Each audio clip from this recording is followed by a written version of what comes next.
அர்ஜுனா, உன் கடமையைச் செய், பலனில் பற்றுக்கொள்ளாதே.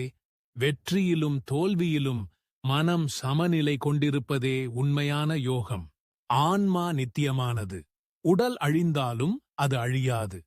ஆயுதங்கள் வெட்ட முடியாது, அக்கினி எரிக்க முடியாது, காற்று உலர்த்த முடியாது.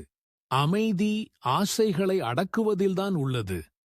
ஆசைகளின் அலைகளால் அசையாமல் இருக்கும் மனிதன்தான் உண்மையான யோகி.